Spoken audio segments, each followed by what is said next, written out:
All right, so diving right in, huh? We've got a deep dive all queued up for you. Lions, Cowboys. I mean, a score that looked like, honestly, at first glance, I thought it was a typo, 47-9. But Yeah.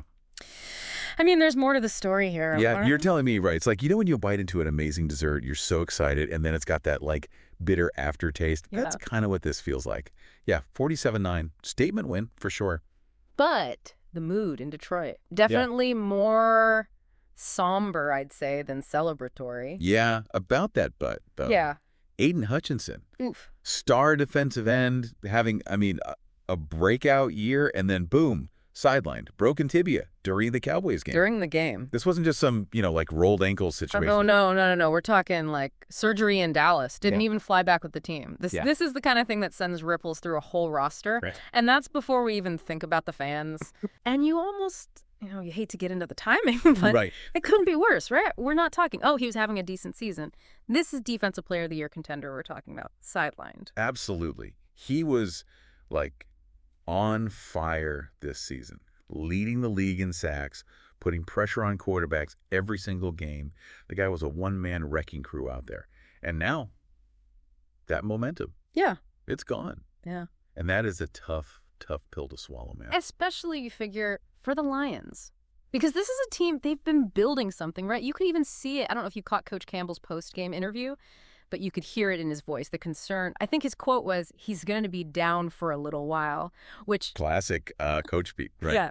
I mean, we all know what a little while means in this situation. Right. It's significant. Yeah. It could be. Well, it could be season ending. Exactly. And again, hate to speculate, but you have to wonder, what does this mean for the Lions, for their playoff hopes? They were building something. Yeah. And he was a huge part of that. Massive. Absolutely massive. Look, I'm not saying to write them off completely. It's way too early for that. But this is a wrench in the works, for sure. They were already exceeding expectations. Now they got to figure out how to do it without their star player. Because it's not even just about the, end of game box scores. I mean, you pulled some numbers, actually, about his impact in the Cowboys game before the injury.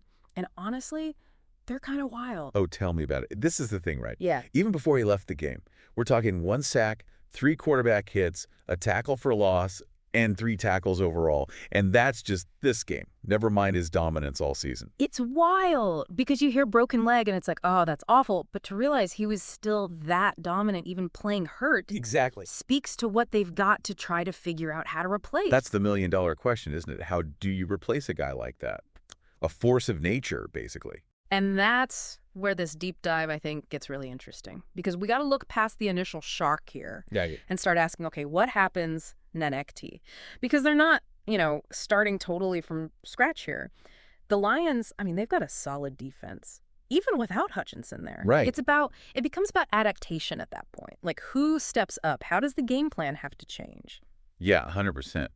It's like, think about if, I don't know, a restaurant, right? They lose their, like, star chef. The food can still be good. Yeah. But that sous chef, they got to, like, tweak the menu a little bit. Okay, I like that. I like that analogy. So then, who are the Lions? Who are their sous chefs in this situation? Who's got the potential to, step into that bigger role with Hutchinson out? Well, I mean, one name that jumps out right away, right? James Houston. Okay, yeah. He's shown those flashes, right? Those moments where you're like, oh, okay, this could be his chance. Yeah. We have seen those plays, like you said. But is he ready for that? Because it's not just the one game, right? It's that consistent week after week pressure that Hutchinson was bringing. Can he handle that? Right. And that's the question, right? And honestly, it's probably not even about finding that one guy, not to replace Hutchinson exactly. It's more the whole defensive line needs to. Yeah. They got to all step up, play smarter, be more strategic about it. You're right. More of a team effort thing. But even with, like, the best game plan, you got to think, be realistic about this recovery time. This isn't a he'll be back next week kind of thing. No, broken tibia. That's serious. It's not even just pain. It's about that bone, making sure it heals right. You're probably looking at months, realistically, not weeks. Months. Wow. Okay, so then it becomes, can the Lions, can they keep their heads above water long enough for him to even, for his return to matter at all, to even make the playoffs at that point? That's the challenge, right? Honestly, it's a story we see in the NFL all the time. I was looking at some stuff, just historical data, right? Teams that lose key players on defense midseason, and it's not always a death sentence. You know what I mean? Really? Yeah. Okay, there's hope then. You gotta tell me more about this. Well, I mean, it's not as simple as saying like, oh yeah, they'll be fine or they're doomed. It depends on the team, obviously. Yeah. How strong they are overall, the schedule coming up, and then a little bit of luck, to be honest. Right. There's always some luck involved too. But you're saying you've looked at this. There have been teams who've, pulled through, overcome that kind of setback. Absolutely. You look at like the 2017 Eagles, right? They lost Wentz, their starting quarterback, late in the season, but then boom, they rally around Falls and they win the Super Bowl. Now, I'm not saying the Lions were going to win the Super Bowl. Cowboys game, anything's possible. Right. But the point is, it's not impossible. They've shown resilience, these Lions. It's about, I don't know, finding that next gear. Yeah, proving, I guess, they're more than just the one player, too. Even without, their star defensive end, they can still hang, still compete, still win games. And this is where, coaching, that's huge. How does that defensive coordinator adapt? How do you use the strengths of the other players you DO have? Keep the team, motivated, focused. It's a real test, then. A test of leadership. On the field, off the field, all of it. 100%. And we haven't even talked about, there's the mental side of this too, right? Yeah. For Hutchinson himself. He's got a long road ahead. That recovery, it's not easy. It's a whole other battle in a way. The mental part, the physical, the toughness it takes to come back from something like this. Which it kind of brings us to, I think, a really interesting question here. And this is where, the deeper meaning of this whole situation, it starts to come into play. Because this wasn't, some dirty play or anything. He got hurt doing exactly what he's known for, right? That relentless, chase down of the quarterback.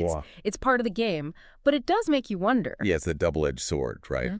You have this incredible, Hutchinson, he's got the drive, the physicality. That's what makes him so dominant.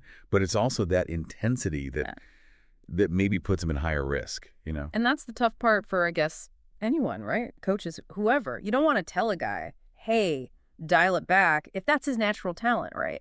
But you also want him to have a long career. So how do you where's the balance there? Right. And that's the million-dollar question, man. For coaches, for trainers, for the players themselves even.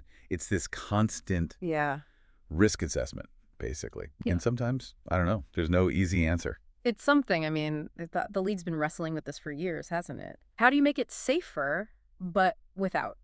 Because you don't want to fundamentally change what makes it exciting to watch.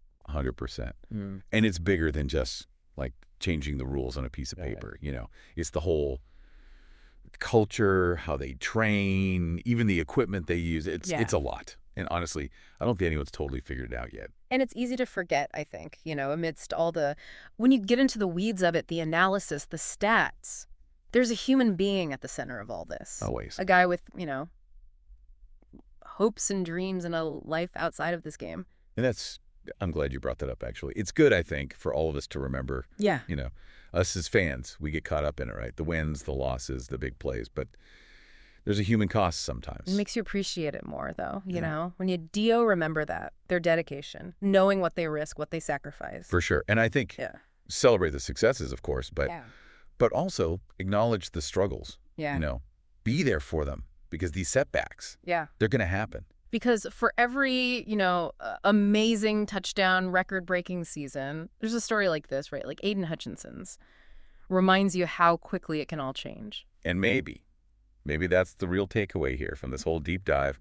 This sport we love, it's exciting, it's unpredictable, but it's a tough business too. Yeah. And sometimes the most important wins, they happen off the field. Couldn't have said it better myself. Well, on that note, I think we'll wrap up this deep dive. Thanks for joining us, everyone.